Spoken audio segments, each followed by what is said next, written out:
she thought she had already won. That's the part I keep coming back to. My daughter called me on a Tuesday afternoon. I remember because I was watching the game. The Phillies were up by 2 in the 7th, and she said it like she was reading off a grocery list. No hesitation. No apology. Just her voice, flat and certain, coming through the phone like she was informing me of the weather. "Dad, we're putting the lake house on the market. The listing goes live Friday. You should probably start thinking about where you want to go." I didn't say anything right away. I just sat there in my recliner with the TV on mute and looked out the window at the oak tree in my front yard, the one my wife Helen planted the year we moved in, 32 years ago. And I thought, she has no idea. I almost laughed. I didn't, but I almost did. My name is Russell. I am 67 years old. I spent 31 years as a civil engineer for the county of Chester, Pennsylvania. Not glamorous work, but honest work, the kind that shows up in bridges that don't collapse and drainage systems that actually drain. I retired at 63, 2 years after Helen passed. Lung cancer. 11 months from diagnosis to the end. I still can't talk about that without my chest tightening, so I won't.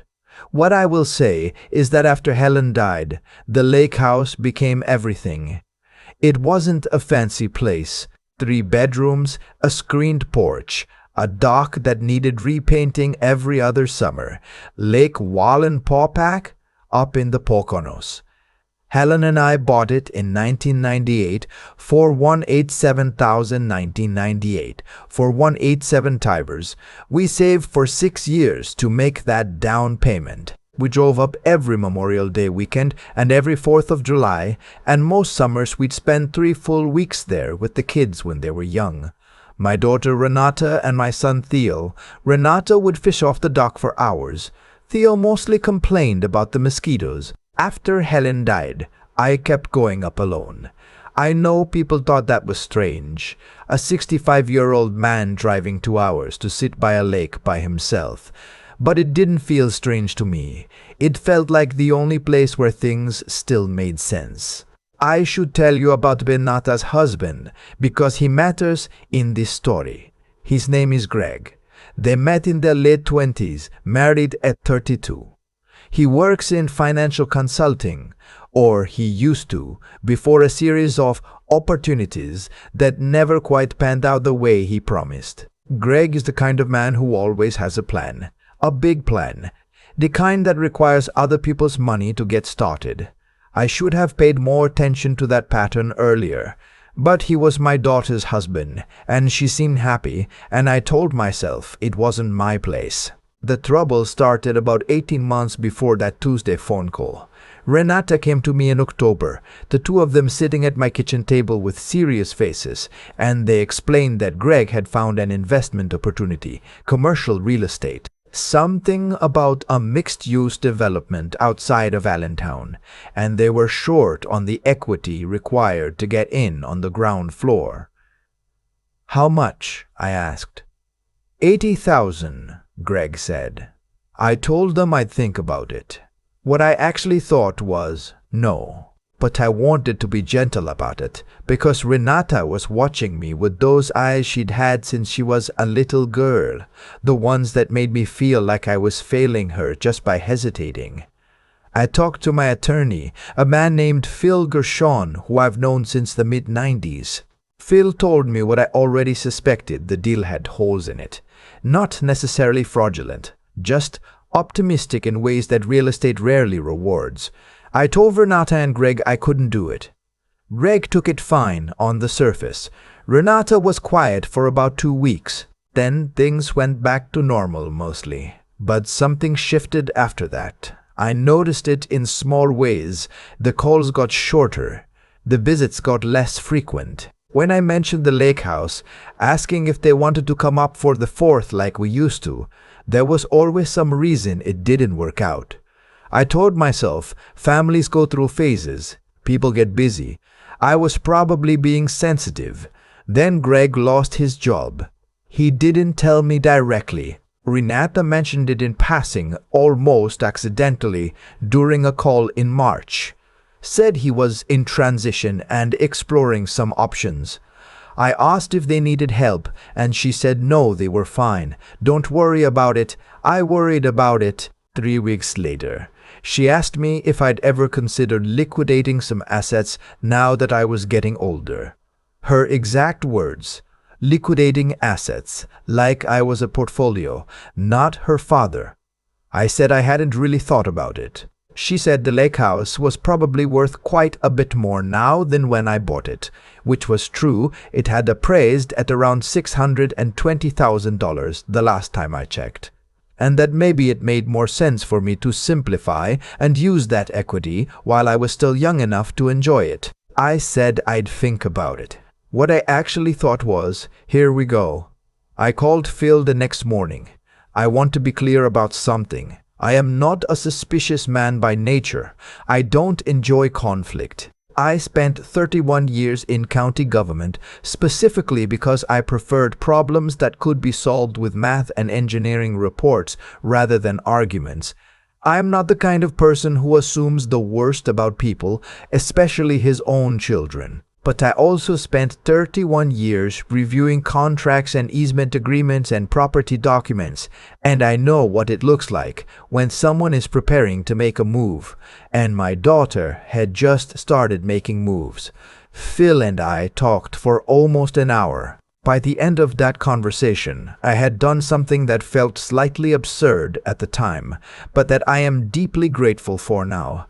I restructured the ownership of the lake house. Not dramatically, not in any way that would show up obviously if someone was, say, requesting documents from the county recorder's office. Phil drafted a quiet title amendment that embedded a specific clause into the deed, a clause that required my live notarized signature in person before any transfer of ownership could be executed. Not a power of attorney. Not a representative signature. Me, physically present, signing in front of a notary, with a 72-hour review window that could not be waived. Phil called it a owner-present encumbrance. He said he'd used similar language for elderly clients whose families were getting a little too interested in their estates. I told him I hoped he was wrong about my family. He said he hoped so too. For about 4 months, nothing happened. Renata called more often, which I chose to take as a good sign. Greg came to my house for Father's Day, first time in over a year, and was charming and attentive and helped me fix the gutter on the back of the house without being asked. I remember standing in the driveway afterward, thinking maybe I'd been paranoid. Maybe Phil and I had invented a problem that wasn't there. Then, in late September, I got a letter. It came from a title company in Scranton, a company I had never heard of, had never done business with, and had certainly never contacted about my property. The letter was addressed to me, but the language was strange, almost procedural, like it was confirming something that had already been discussed. It thanked me for my interest in listing the property and outlined their standard seller's closing timeline. I read it 3 times. I called the title company. I was put on hold for 11 minutes before a woman got on the line and, after some confusion, told me that yes, they had a file open for the property at Lake Wallenpaupack, initiated by a representative acting under a signed authorization.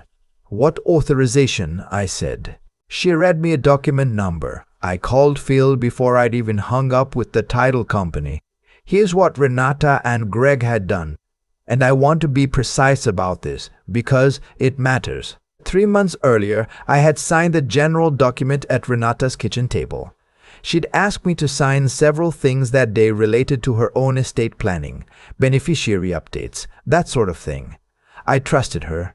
I didn't read every line of every page. I am 67 years old.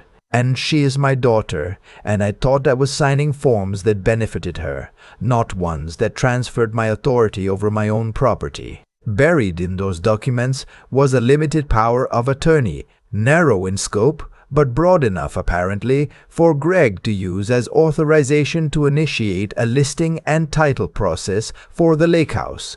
They had found a title company willing to start the process. They had already been in contact with the real estate agent. The listing, I later learned, was scheduled to go live in 12 days.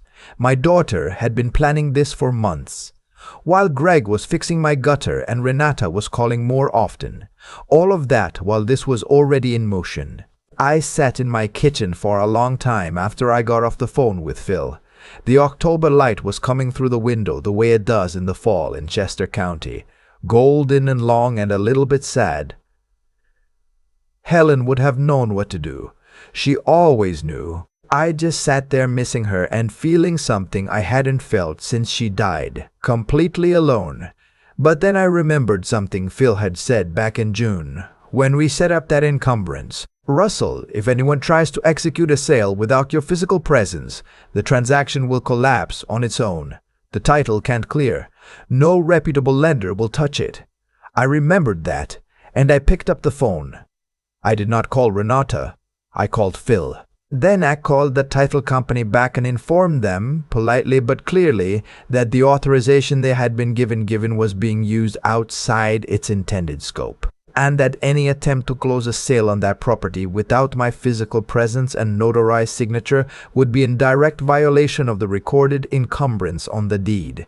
I gave them Phil's number. Then I called a real estate attorney Phil referred me to, a woman named Sandra who specialized in property fraud, and we began documenting everything. Renata called me that evening. She didn't mention the lake house. We talked about the weather and whether I was eating enough vegetables. I told her I was fine. I was very calm. I don't know how I was so calm, but I was. 2 days later she called again. This time Greg was on the line too.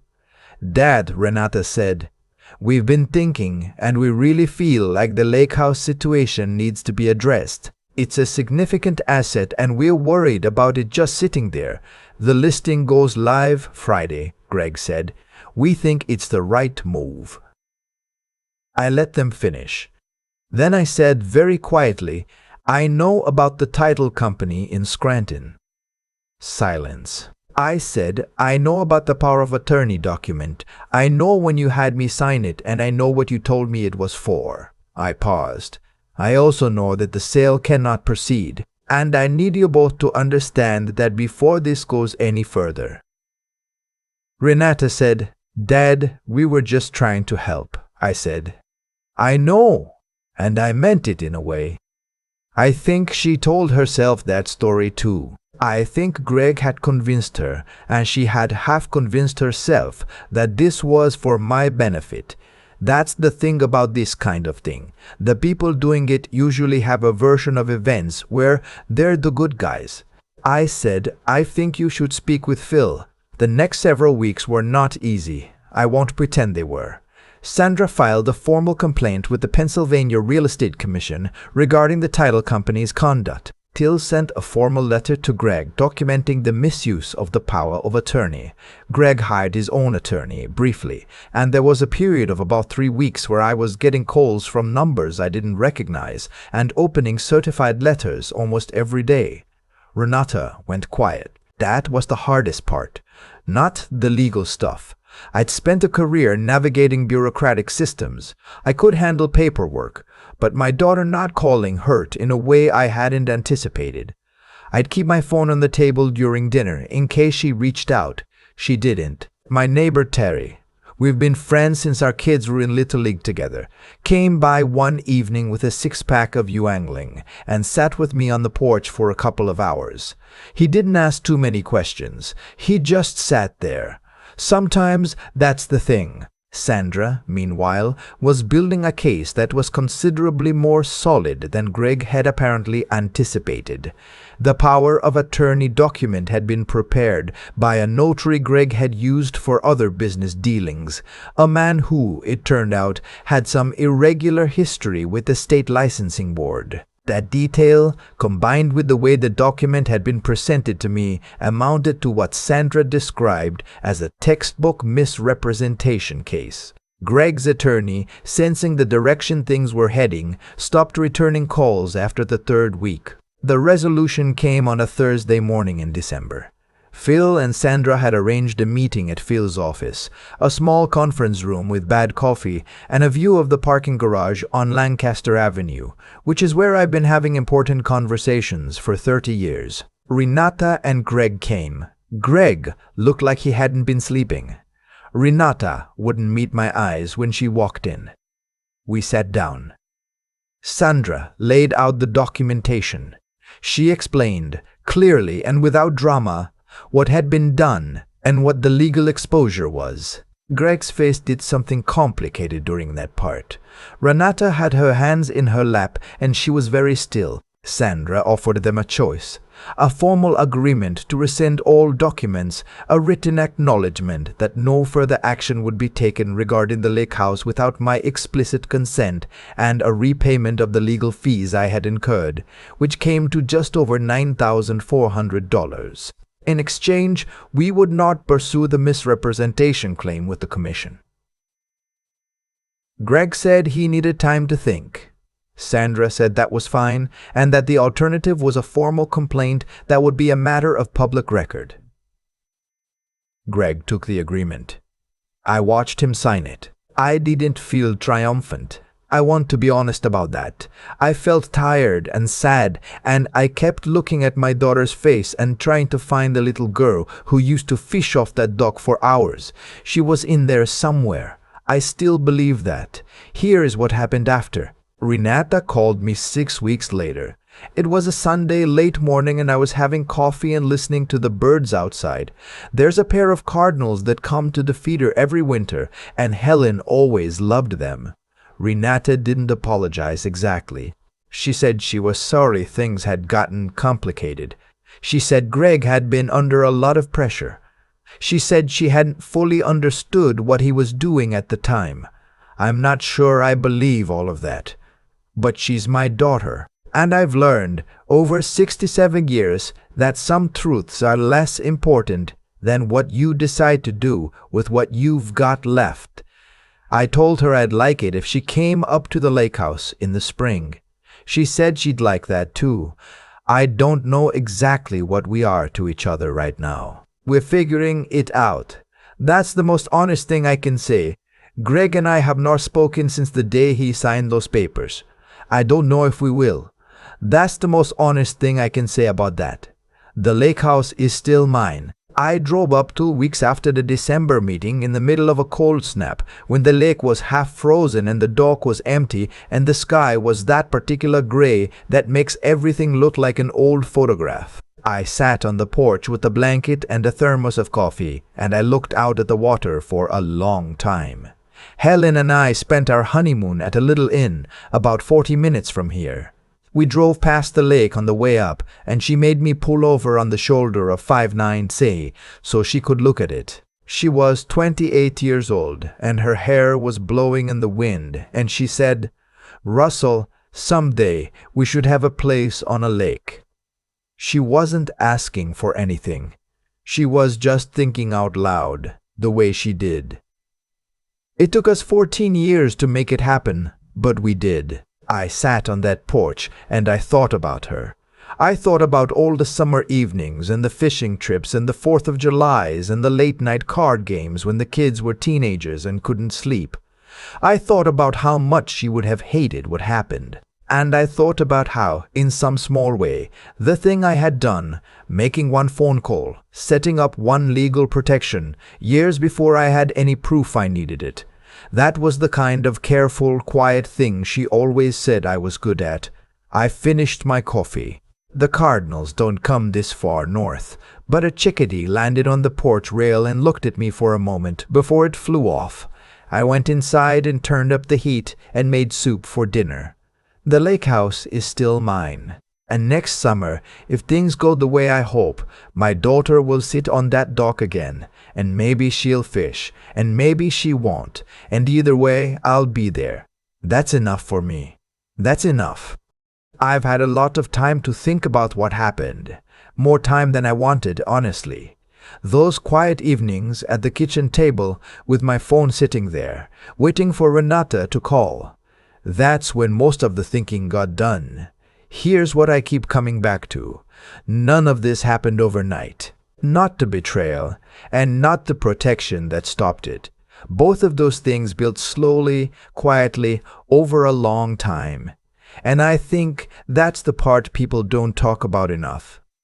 Greg didn't wake up one morning and decide to be the man he became in this story. It happened in increments, one passed-off explanation, one financial shortcut, one rationalization at a time. And Renata didn't become someone who could go along with what he did all at once either. That kind of drift happens when you let small compromises pile up without ever stopping to look at what you're building. I'm not saying that to excuse either of them. I'm saying it because I think it's true and because I think most damage in families works exactly that way. What I did. Calling Phil, setting up that encumbrance, thinking 2 steps ahead even when I didn't want to believe I needed to. That also didn't happen overnight. I spent 31 years reading documents and asking the question nobody wanted to ask. What happens if this goes wrong? That habit, that particular kind of quiet discipline, is what saved the lake house. Not luck, not anger, not confrontation. Just the slow, unglamorous work of paying attention and preparing anyway. I think about that when I hear people say they are not the type to deal with legal documents or financial planning. I wasn't the type either, not naturally. I became the type because life taught me that the people who protect what matters are the ones who do the boring, careful work before there's any emergency to respond to. Wisdom isn't dramatic. It mostly looks like an old man making a phone call on a Tuesday and asking his attorney an uncomfortable question. The part I'm still working through is the moral side of it. Not Greg's conduct. That part is pretty clear to me. I mean the question of what I owe my daughter going forward, and what she owes me, and how 2 people who love each other manage to find their way back from something like this.